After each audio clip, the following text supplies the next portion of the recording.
Stranger Things flights of fantasy using science fiction tropes like mirror universes and telekinetic abilities work partly because the story is grounded in actual things that happened in our history. Eleven's abilities, for example, supposedly spring from her mother being part of the Ultra MK Ultra experiments of the 1950s-70s. In Season 2, we learn more of what her mother experienced, including the also altorial electroconvulsive therapy. But how does Stranger Things' use of shock therapy work, and is that how it works in the real world? Please be advised this post contains spoilers for Stranger Things Season 2, so let's start with the facts. Electroconvulsive therapy is the official and proper name for the treatment that is alternately referred to as electroshock therapy or shock treatment. The actual real use of this therapy in modern-day science is to electrically induce seizures in the brain. It is an extreme, and nowadays rarely used method of treatment. It is almost always now used only as a last resort, and for extreme cases of major depressive disorders, bouts of out-of-control mania, and otherwise unresponsive cases of catatonia. That's not how we see Stranger Things use it at all.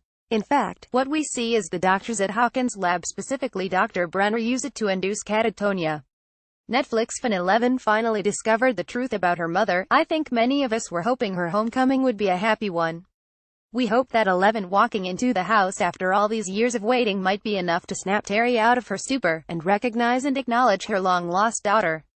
But Stranger Things, despite its sci-fi trappings, is a show that bases itself in the real. And the reality is 11, like Hopper and Joyce before her, is years too late.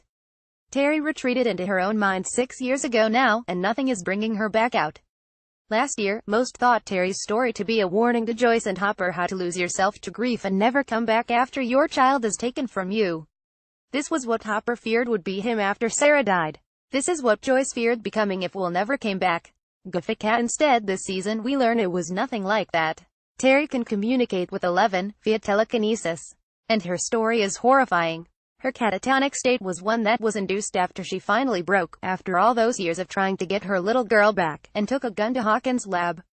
She got all the way to the room 11 was sitting in before Brenner and company grabbed her. They pulled her out of the playroom where 11 and 8 sat, dragged her down the hall to another room, strapped her down and proceeded to administer a huge dose of shock therapy. That dose then trapped her mind in an endless loop of those final hours and kept her from ever bothering them or 11 again.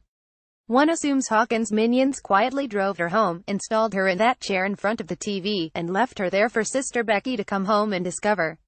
So is that realistic? In a word, no. If electroconvulsive therapy does have side effects. Memory loss and confusion can be common, especially short-term memory loss right after the dose is administered. But in most cases, the dose isn't done to induce catatonia, it's to wake the person up. It's to pull the patient out of a severe depressive slump by jump-starting the brain, if you will, out of the chemical cycle it's trapped in. Or it's used to jump-start chemical reactions that will pull a brain trapped in a mania loop out of it, so the patient can wind down. Still though, shock therapy couldn't technically do what Stranger Things claimed. It's still a tragic tale. Especially when we realize Becky is part of the problem, still trying to report her family to the authorities, years after she should have learned better.